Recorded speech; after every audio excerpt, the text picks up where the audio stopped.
नमस्कार friend, topic है discussion के लिए हमारे पास मेडिकल इनसैनिटी और लीगल इनसैनिटी। जहां तक इन टर्म्स के रिलेशन की बात है तो वो है section 84 of the Indian penal code. यहां पर मैं बता दूं आपको कि मेडिकल इनसैनिटी यानी कि जो एक मेडिकल वर्ड है उसमें इनसैनिटी या अनसाउंडनेस ऑफ माइंड, और जो लीगल वर्ड है उसमें अनसाउंडनेस ऑफ माइंड, दोनों अलग अलग हैं। मेडिकल इनसैनिटी जो है वो मेडिकल ग्राउंड्स पे होती है। लीगल इनसैनिटी जो होती है उन फैक्टर्स पे डिपेंड होती है जो कि आपको कोर्ट में रिक्वायर्ड हो ये प्रूव करने के लिए कि भाई ये आदमी जो है वो अनसाउंड है माइंड से और इसको छोड़ दिया जाए। लीगल इनसैनिटी जो है अगर आपकी कोई क्रिमिनल लाइबिलिटी बनती है तो उसमें आपको उससे छुड़वा सकती है, उससे आपको बचा सकती है, जबकि मेडिकल इनसैनिटी ऐसा नहीं कर सकती। लीगल इनसैनिटी को एस्टेब्लिश करने के लिए आपको सेक्शन 84 के जो इंग्रेडिएंट्स हैं उन सबको प्रूव करना जरूरी होगा। अगर आप किसी व्यक्ति को मेडिकल्स ग्राउंड पे ये प्रूव कर दो कि भाई ये इनसेन है तो उसे कहा जाएगा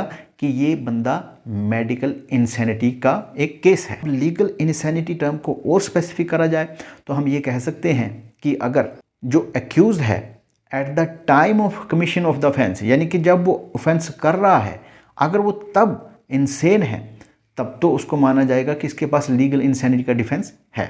दूसरे शब्दों में कि भाई इसने क्राइम तो किया पर उस वक्त ये अपने दिमाग के कंट्रोल में नहीं था और ना तो इसे पता था कि ये क्या कर रहा है और ना ही इसे ये पता था कि ये जो कर रहा है वो अगेंस्ट द लॉ है, यानी कानून के विरुद्ध है। तो दूसरे शब्दों में हम कह सकते हैं कि इस तरह की जो इनकैपेसिटी बिल्डअप होती है वो किसी डिजीज जो कि आपके दिमाग से रिलेटेड हो उससे होनी चाहिए, और जब आप क्राइम कर रहे हों उस वक्त ये एग्जिस्टेंस में होनी चाहिए। मेडिकली आप एक पर्सन को सेन भी कह सकते हैं, इनसेन भी कह सकते हैं, बट लीगली अगर उसको आपने इनसेन कहना है तो फिर आपको सेक्शन 84 के अंदर जो है उस सब को प्रूव करना पड़ेगा।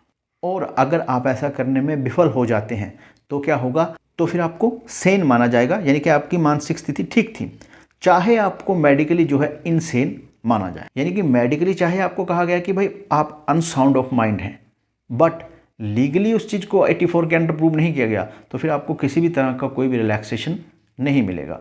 सो ये डिफरेंस है मेडिकल इनसैनिटी के बीच में और लीगल इनसैनिटी के बीच में।